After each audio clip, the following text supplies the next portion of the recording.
Welcome to True Crime Questions with me. Please support the channel by liking, commenting, and subscribing. Let's look at the case of Riley Strain and his frat connection. Riley Strain went missing while on a fraternity formal trip to Nashville, Tennessee. Riley went missing on March 8, 2024.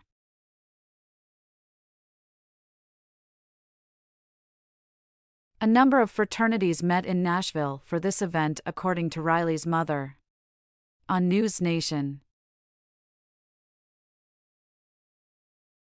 Riley Strain was part of the Mizzou Delta Chi fraternity at the University of Missouri. Riley Strain went missing after being removed from the Luke 32 bar in Nashville, Tennessee. Riley was reported to have only had one drink that night at that location.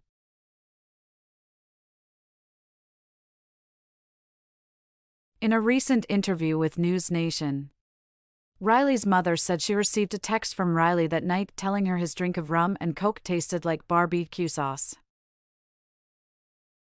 As mentioned by others, rum and coke is a straightforward drink.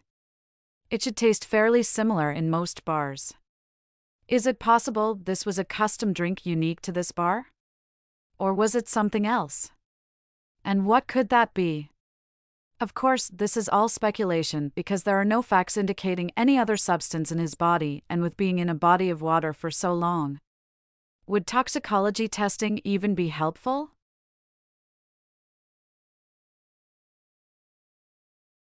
Since Riley was found, new information has surfaced about this case that really makes you question the circumstances leading up to Riley's life ending.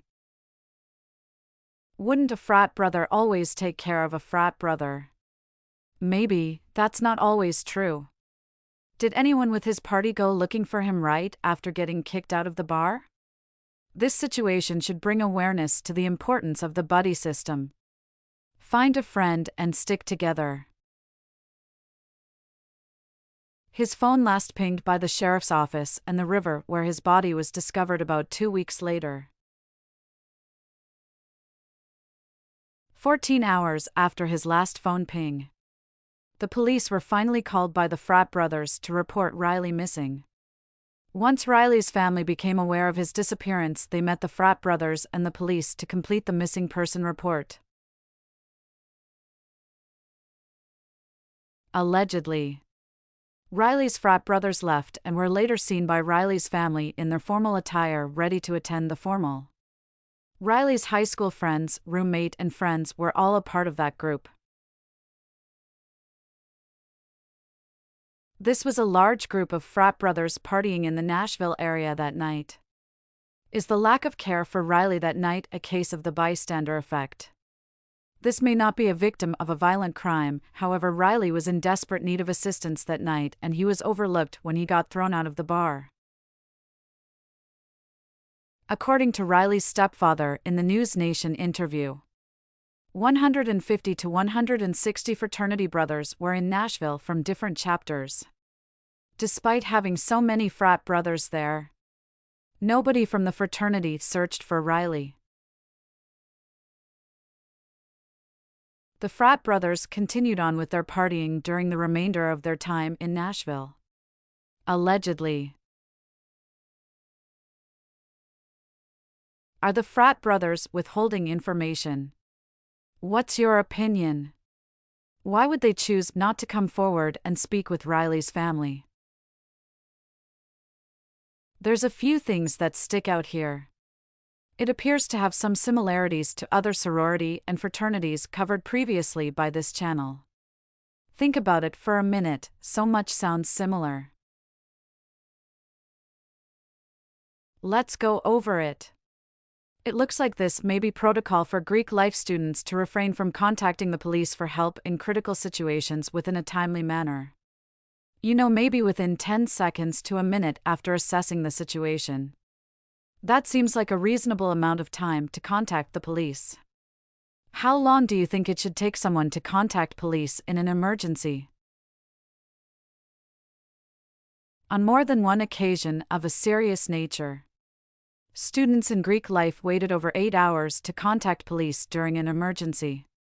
In this case, it was 14 hours before the fraternity contacted police to report Riley missing. Why, though? Is this just what they do? Where is the fraternity? Where is the support for Riley's family? There is a page on the Delta Chi website remembering Riley and providing an update on his case.